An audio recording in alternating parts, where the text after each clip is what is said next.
बिस्मिल्लाहिर्रहमानिर्रहीम। अस्सलाम वालेकुम डियर स्टूडेंट्स, वेलकम टू ऐसे एग्जामिना। डियर स्टूडेंट, आज हम chapter number 3 human blood circulatory system के एक्सरसाइज के एमसीक्यूज को स्टडी करेंगे। So let's start. Question number 1 है, विच component of blood is mainly responsible for carrying oxygen.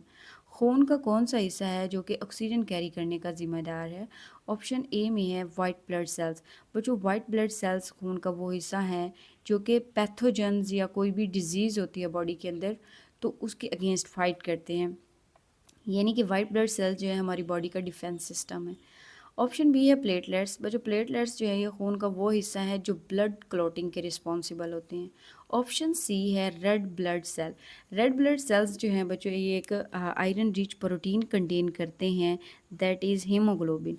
Haemoglobin क्या करती है, ऑक्सीजन के साथ बाइंड करती है इन दी लंग्स और उस ऑक्सीजन को कैरी करती है to all parts of the body. तो इसका मतलब ये है कि जो रेड ब्लड सेल्स हैं वो रिस्पॉन्सिबल है for carrying oxygen.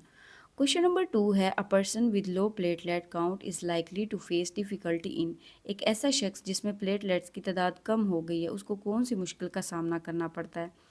Option A fighting infections, ये तो वाइट ब्लड सेल्स का काम है। ऑप्शन बी ब्रीदिंग, ये रिस्पायरेटरी सिस्टम का काम है।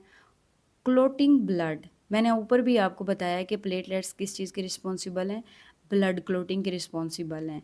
अब चूंकि एक ऐसा शख्स जिसमें प्लेटलेट्स की तादाद कम हो गई है तो इसका मतलब ये है कि अगर उसको कोई इंजरी होती है तो उसकी जो ब्लीडिंग है वो स्टॉप नहीं होगी, ठीक है, क्योंकि उसके अंदर प्लेटलेट्स की तादाद नहीं है जो कि ब्लड क्लॉटिंग के रिस्पॉन्सिबल हैं, जो कि ब्लड क्लॉट करवाएं। तो इसलिए ऑप्शन सी जो है वो उसका दुरुस्त जवाब है। Question number 3, which of the following layer is found in all blood vessels. बच्चों, एंडोथीलियम। एंडोथीलियम जो है ये एक ऐसी लेयर जो तो तमाम ब्लड वेसल्स में पाई जाती है। Question number 4, which of the following contains deoxygenated blood in an adult human.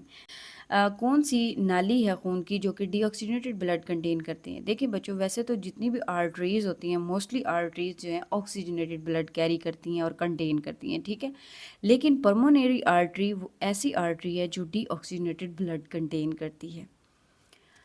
Question number 5, when fibrinogen makes blood clot it separates from blood and the rest is.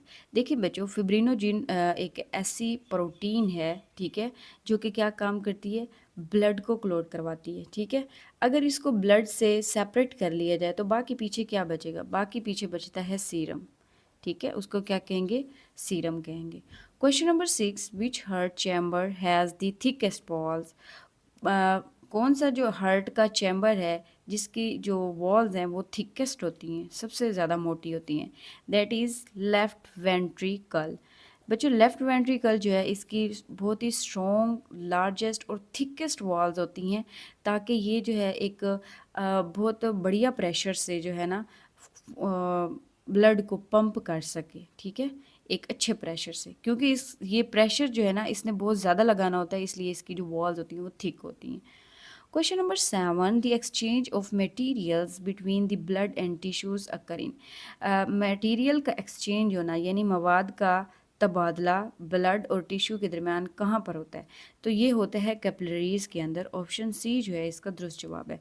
बच्चों, capillaries जो हैं इतनी बारीक खून की नालियाँ और इनकी जो लेयर्स हैं, इनकी जो वॉल है वो अल्ट्रा प्रोमैक्स थिन होती है, बहुत ही पतली होती है, इस वजह से वहाँ पर न्यूट्रिएंट्स या गैसेस की जो डिफ्यूजन है यानी कि एक्सचेंज है वो बहुत आसानी से हो जाता है।